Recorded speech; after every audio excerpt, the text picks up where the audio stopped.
There's a guy from Minneapolis that just came up here a couple minutes ago.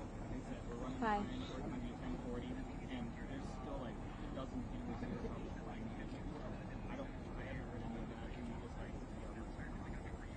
that. This is where the city has set up. The city's whole shindig is here.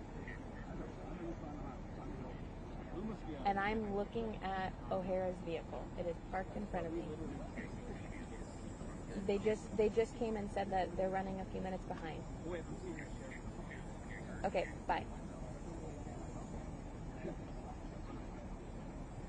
But yeah, it sounds like it's going to be here.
Did your reporter somewhere else just say there's another presser over there? He's hearing that it was moved. Yeah, that's what I just got a call about, and I said the city was just right here. Yeah. I don't see where the location he was saying.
Sergeant or no?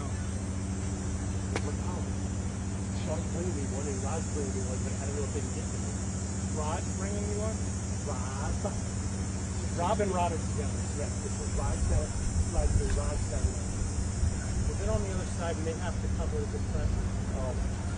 His family's is dying. Well, Sean's bringing me Elijah. I dropped him in here. I didn't know when he did it.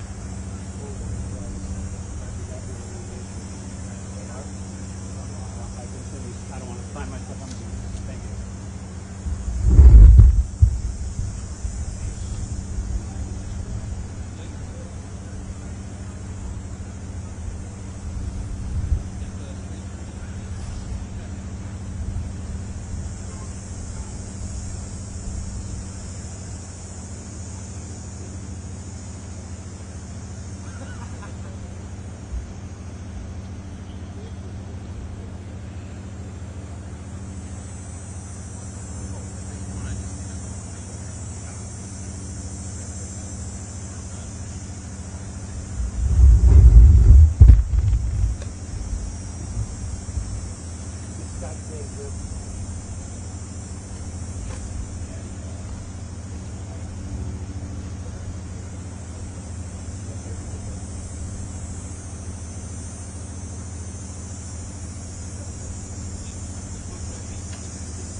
Are you still up? Yeah, but I got about 2 minutes.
This is Captain. You guys doing it? Should I stand in front of the camera thing? It seems like I need more live shots. Do they have your bite back there? I don't.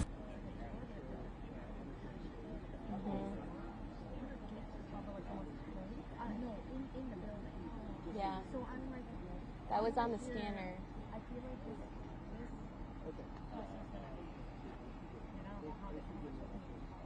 I know. Well, he's dead, so I feel like they can tell us a lot. That's what I'm thinking, right? Like, but also I say that, and then I feel like.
No.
Why schedule a presser if you're not going to be ready?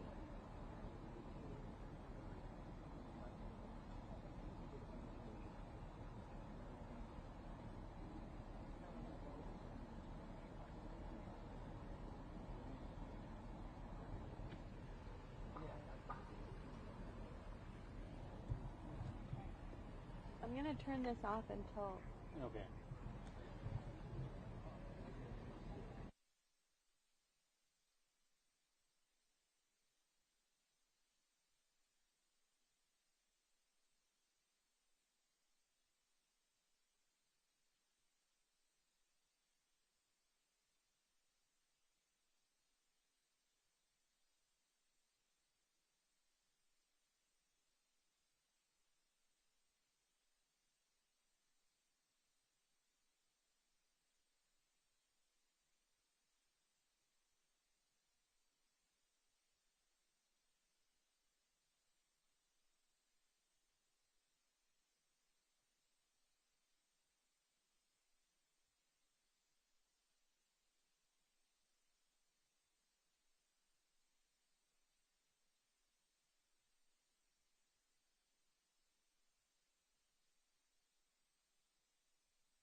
Hey, can you hear me?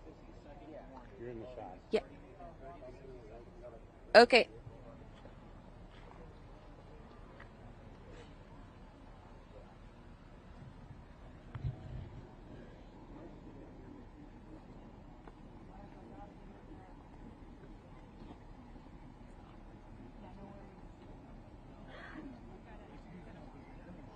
Get underway here in the next few minutes. I'm just going over here to start my audio recorder.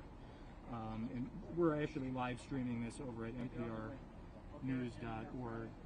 So you will have the most up-to-date information from authorities as we get it here. Here we go. There are no words that can capture picture the horror and the evil of this unspeakable act. Children are dead. They are families that have a deceased child. You cannot put into words the gravity, the tragedy, or the absolute pain of this situation. We are a Minneapolis family. But to everybody out there, do not think of these as just somebody else's kids. Those families are suffering immense pain right now. Think of this as if it were your own. Every one of us needs to be wrapping our arms around these families, giving them every ounce that we can muster. These were Minneapolis families. These were American families. And the amount of pain that they are suffering right now is extraordinary.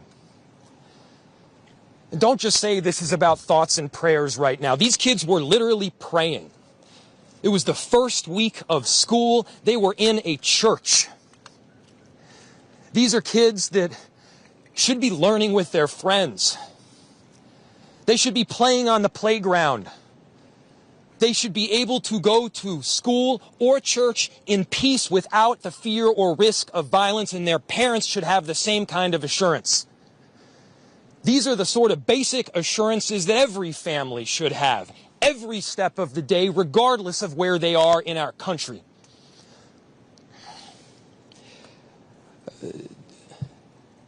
I'm so deeply saddened, and I'm so sorry to the families that I know are suffering right now. My ask is to everyone, stand by them. Love them. These families have forever been changed, and we've all been changed with them. We need to do everything possible to support them through this time. We have a family resource center that has been set up. I'm grateful for all of the law enforcement agencies from a number of different jurisdictions, and all the different departmental support that we've received. They're going to be working tirelessly. There's also a family resource center that is being set up as we speak to make sure that we're there for everybody. Again, to the families that are suffering, to those that have experienced loss, I'm so deeply sorry. We're going to be with you every step of the way. We love you. This kind of act of evil should never happen, and it happens far too often. The chief will provide additional details. My name is Brian O'Hara, B-R-I-A-N, O''H-A-R-A. I am the Minneapolis Police Chief. Earlier today, just before 8:30 a.m., our city experienced an unthinkable tragedy. Minneapolis police officers responded to a report of a shooting at a mass that was happening at the Annunciation Roman Catholic Church on the block behind me. This worship service was marking the first week of school for children that are attending the Annunciation Catholic School. During the Mass, a gunman approached on the outside, on the side of the building, and began firing a rifle through the church windows towards the children sitting in the pews at the Mass. Shooting through the windows, he struck children and worshipers that were inside the building. The shooter was armed with a rifle, a shotgun, and a pistol. This was a deliberate act of violence against innocent children and other people worshiping. The sheer cruelty and cowardice of firing into a church full of children is absolutely incomprehensible. Police officers from the Minneapolis Police Department immediately responded, entered the church, and attempted to provide first aid and rescue some of the children that were hiding throughout the building, while other first responders came and EMS responded to rush victims to nearby hospitals. 2 young children, ages 8 and 10, were killed where they sat in the pews. Their parents have been notified.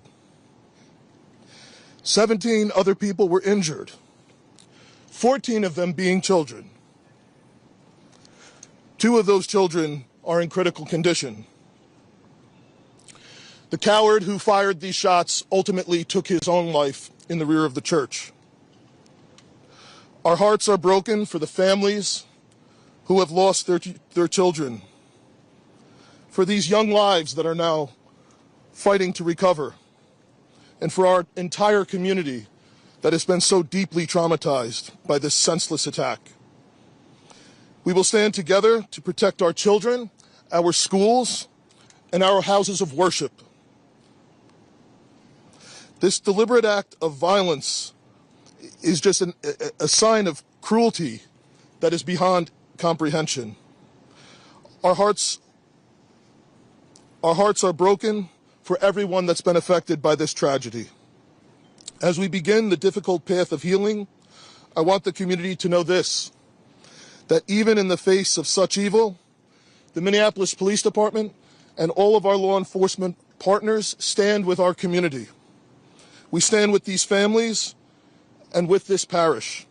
We will continue to be here for you. With that, the investigation is obviously in its preliminary stages, and I will attempt to take some questions to provide further information. Chief, what can you tell us about the suspect in this case?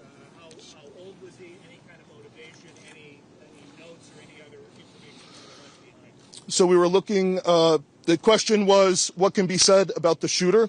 We believe it is one suspect, a sole shooter. We believe he is deceased. He is in his early 20s, does not have an extensive known criminal history, and we are looking through information left behind to try and determine some type of motive.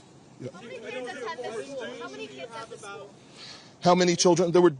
I don't have an exact, the question was how many children at the school. There were dozens of children inside the mass at the time. I don't have an exact count. The children have been relocated into the school, which is where their families are reunifying with them. Reg. Other than the weapons, was the shooter a student, former student? Was he a former employee? Do we know that? The question was, do we know if the shooter was a former school employee or a former student? We don't have that information. Did you leave anything behind other than the weapons? There's a vehicle. The question was anything left behind? There's a vehicle that we believe that the suspect used that is being searched, and we will be conducting other searches related to this. Inside the parking lot here. Yep. There was some neighbors who said that the door to the church had been barricaded. Yep. So the question was, neighbors had said that the door to the church had been barricaded. The shooter approached on one side of the church building, and on that side, at least 2 doors, it appears there had been like a 2x4 placed. So not all of the doors around the building, but on the side where the shooter did fire. And on the outside? On the outside, yes. The question was there any explosives? There were reports of that. There were no explosives or improvised devices that we found. I do believe there was one, I guess you would call it a smoke bomb, like not an explosive, but a sort of a firework that would release smoke. And which side of the building? North, south? The side that is closest to us, here, on this side, yep. Was this incident related also at these nearby homes? I don't have specific information on that I can release.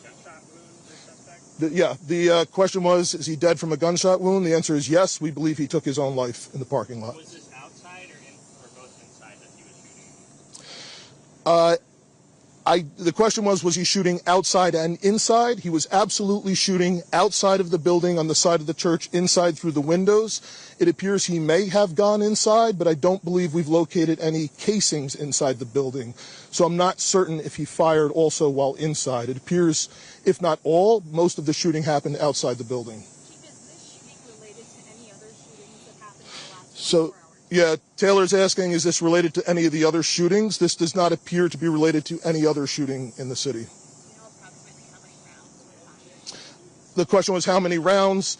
I would say it's in the dozens. We don't have an exact count. There's a sidewalk on the outside as well as a grassy area. So obviously we are going through and taking our time to process the scene. Was he firing just one weapon, like the rifle? Or? The question was he firing one weapon? We believe he had fired all three. He had a rifle, a shotgun, and a pistol. Chief, was this individual licensed to conceal and carry? Did he have any? Were the weapons, was he lawfully carrying the weapons? I don't have that information, and I don't have any information on any significant criminal history either. Was he dressed at all in any tactical type of gear or anything? It appeared he had some black clothing on, his cargo-type pants. I guess you could interpret that as, however you like. All right, ladies and gentlemen, thank you for helping us to get the information out today. We have a lot more work questions? that needs to be done. We will return back later today to provide more details as they become available, and we'll let you know how you can know about that in the moments to come. Thank you. Okay. How can the public help? That's it. Thank you.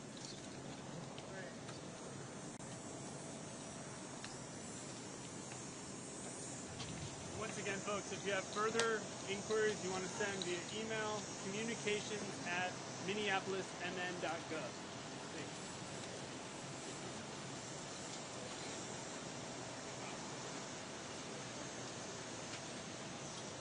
Hey, Mayor, can you tell your governor to about the fucking rhetoric against this public display? Yes, absolutely. Hey, folks, one other quick thing. If you want to be absolutely sure to be notified of the next press avail, please send an email, again, to communications@minneapolismn.gov, just to make sure, triple sure you're on all the lists, okay? Thank you.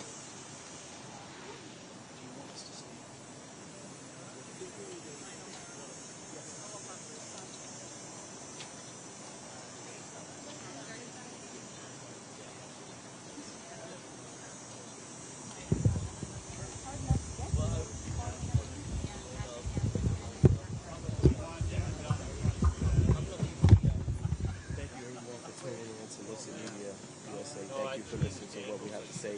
Here's what's happening in your neck of the hood.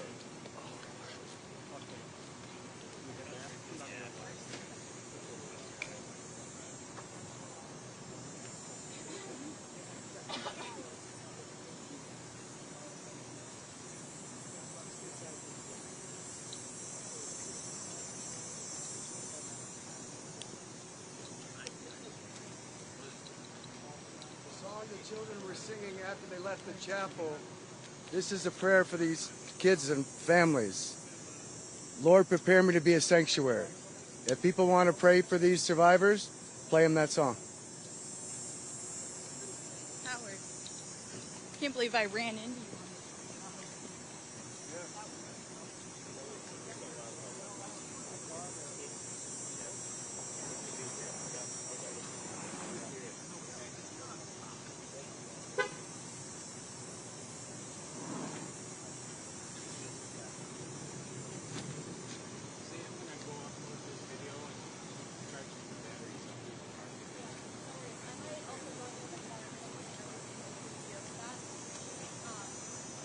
You want to do that now?